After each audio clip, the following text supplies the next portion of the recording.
This is Bob Sansevere with Brian Murphy and Pioneer Press sports editor Mike Bass. Now, Brian, NFL draft just a little more than a week away. Vikings still hold the third pick. I've said all along, and I haven't changed, keep the third pick. Take Southern Cal left tackle Matt Kalil. As he's noted, you have him for the next decade at starting at left tackle, helping a young quarterback. Do you see a scenario where they actually would trade that pick maybe to Miami, which is enthralled with this third quarterback now? Or do you see them keeping the pick also? Well, I can see them entertaining offers. There's nothing harmful in that, and let's see what Miami would want to give up. But why would you really want to bypass somebody whose pedigree basically says 10 to 12 years, Hall of Fame credentials? Brother's an all-pro center. Brother's an all-pro center, but the biggest thing is, too, you're developing a young quarterback. I mean, if this was a veteran quarterback, a scrambler, somebody that might be able to make some things happen in the pocket, then maybe you can probably patch that hole through free agency. But it's very rare that you're going to – first of all, you don't want to be picking number 3 again anytime soon, and it's very rare that you're going to have a surefire left tackle who, the position was – blown open last year because your previous future and franchise left tackle ate himself out of a job. It's fine to sit there and maybe blow some smoke and see what's out there, but I can't imagine that they're going to bypass the sure thing. Now, Mike, is also amplified by not only are they replacing finding a left tackle, they're replacing a left guard who has been all-pro in the past, certainly not at the same level, but he's still better than many offensive linemen out there. So I just think you take a guy who can help you, and probably can help you in your first year. There'll be a learning curve, but he's going to be pretty darn good starting off from his first year. Are you and I don't trust that the Vikings, if they got extra picks, they would make the right call with him.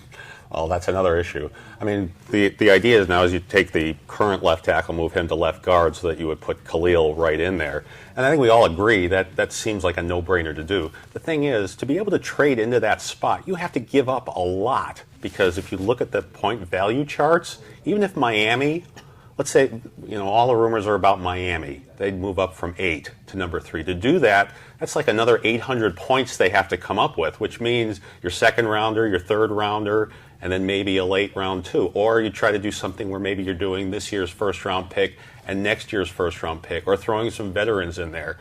So we're kind of talking in abstracts here. If they just absolutely blow them away, which I think is what Spielman wants, then suddenly it doesn't seem as crazy. And really, the further down you go, it's going to get really hard to put together a package that would do it. Would the Bengals take their 2 mid-first-round picks and try to make a deal, involve them? And I think they would still have to end up coming up with more. It's really hard when you're that high. And picks right now are worth more because under the new CBA, it's not as expensive. You can make a mistake a lot easier than you could a couple of years ago where you were spending so much money in guaranteed money. Well, if you're sold on Matt Kalil and you think he could be what many of us think that he potentially could be, there's no way you trade the pick. I don't care what they offer you. You need a left tackle. You do, and I think a lot of what this decision, whether they take the pick straight up or entertain some offers, I think is going to define what this team and what this philosophy is going into this year. They've been sort of reluctant to say we are rebuilding when it's obvious that they are rebuilding,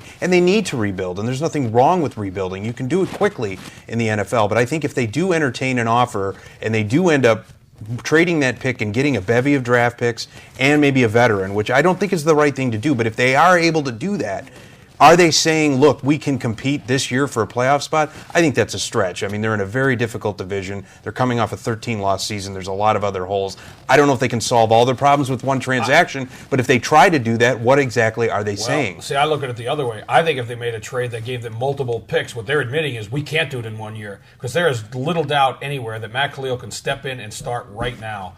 You get a package of picks. There's no guarantee any of those kids can start right now. And that's probably so true. That is rebuilding. It is rebuilding, and that defines that. And that's what I'm saying is that this decision, what they do, whether they draft or whether they trade, says a lot about where they're at as an organization right now that they've been unwilling to say publicly. Yeah. And now the other thing that there's a few other teams in town that people have some interest in. One of them is the Twins, and they made it fun for 2 games against the Angels, beat the Yankees in the first game of the series there, but it's still a team in flux because you don't know.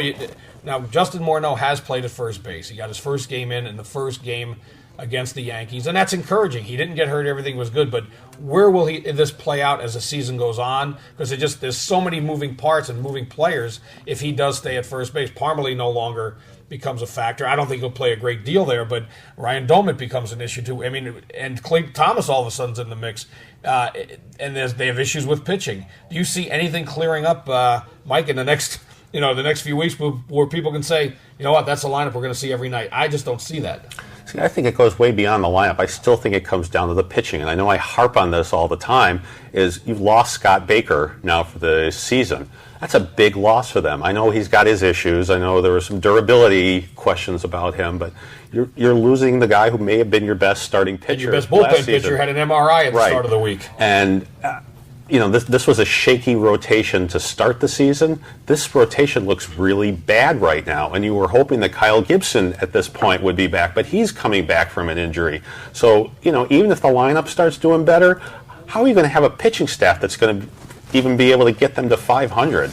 Well, and I think that I agree with that. I think there was holes in that staff coming in, and every day there's a new MRI. Every day there's a new issue. I don't know what that speaks to. I don't know if there's a systemic problem that they had supposedly addressed during the offseason. But now, obviously, there's some issues now when you got Glenn Perkins coming up with a flared-up forearm, and he's your lefty setup man. I want to go back to the Cleat Thomas acquisition, which I thought was interesting for one reason only. I think that speaks volumes about their concerns about their corner outfield defense. I think Ron Gardenhire wants Dumont's bat in the lineup, but is he really going to be a solution out in right field? No. Josh Willingham is knocking the cover off the ball and is doing everything he's asked for at the plate, but he's also a liability in the outfield right now. Cleat Thomas has got a little bit of pop. He's a 260 type hitter, but he's going to be able to get the ball, get it in. He made a nice play in the corner the other day to help get a guy thrown out at the plate, and he also hit a home run. I think what he gives them, maybe what Revere didn't, is a little bit more stability, some versatility to play all the positions, to field them well, and do everything just well enough. Well, what he gives you also, he doesn't give you. It certainly he's a much better fielder. He doesn't give you right now a lot of strikeouts, not a great batting average, but he gives you some power, and he can run. He's got some speed too, so he's giving you a couple of elements there. And frankly, in an ideal scenario, they'd have better corners, and Willingham could turn out to do some DHing, but that's not the reality. No, then you're bumping down off days for Mauer, and then you still have the Morneau situation. They obviously don't want to have him at first every day. No. Look how far Ben Revere has fallen. I mean, this is a guy that has great speed, made some incredible catches in there, but his arm is such a question mark, and you'd think that if they were going to do something like that, they'd at least give him a shot out there. They pretty much have written, I don't want to say written him off forever, but it was awfully quick that they pulled the trigger on him. But I was surprised by that. And he's 23, so right. You get him another year down there of seasoning. It's probably not, obviously Thomas is not a long-term solution, but they're looking also at a situation where they were 2-7. They needed to make some kind of they weren't hitting the ball. Revere wasn't going to be a guy that's going to go up there and drive in runs right away and make a big inning. Now, I know they really do like his speed. They like the options it gives them in the lineup to have. Obviously, he can track down a lot of balls, but even on the Bates pass, they can put some plays on because they got a lot of lumbering guys in that lineup. But he wasn't getting on enough either, even when he was in the lineup. No, and he wasn't bunting. I mean, that's the kind of things that they wanted. You could go old school. Wasn't it Herb Washington that Washington that the A's had? They just brought him in to pinch run and steal bases. The designated runner. The Charlie Finley school of gimmicks. No, I don't think they want. That's not Terry Ryan's style generally, but no, I don't think get Eddie Goodell in there too, Bob. You know what? It'd be a tough guy to strike out. Yes, he would. Trevor Mbakwe is coming back for a 16th year of college eligibility. Oh, no, wait, 6th year, I'm sorry. Ouch. 6th year of college eligibility. See, I have a lot of people, hey, it's great, he's coming back, they think it'll help the team, but he's coming back for one reason, and I don't know that this is, you shouldn't smack the guy down for this, but he wants to improve his draft position in the NBA draft. But a lot of kids just go to college for that 1 year to improve a draft position. If they're any good. The Kentucky team is a good example of that. Well, is there any evidence that he's never been a good team player? I mean, if there is, I would be concerned about that. I mean, no, and that's not what I'm saying. Just that it just seems like at some point there's a churn that goes on in college athletics, and you have availability of scholarships, and now they've found a way to get him one, but that's one that doesn't go to someone else. I don't know. At some point, It's he has every right to play, and I'm sure he will make that team better, no doubt about it. But I also don't know that he can't get a 7th year of eligibility, can he? Is that possible? Well, I mean, to think that all these guys who are in this position aren't trying to improve their draft position is naive. I mean, that's what, not everybody, but anybody who's got any kind of ability and has any pro aspiration, maybe that's what they're going to do. Maybe what it is that a lot of guys come in and they're here, they can't wait to get out 1 year, and he's coming back for his 6th year. Well, but that's because of draft position, Bob. Yeah. I mean, he has a chance now. He's shown the ability that if he waits, he has a chance to maybe be a lottery pick next year. Well, that's a lot of money. So do you go out now after you've had a knee injury where people are questioning you? No. He's talking about getting his masters and. Well, and you know what? He seems like, because I've dealt with him, and he seems like a likable guy. It has nothing to do with that. It just seems like another year.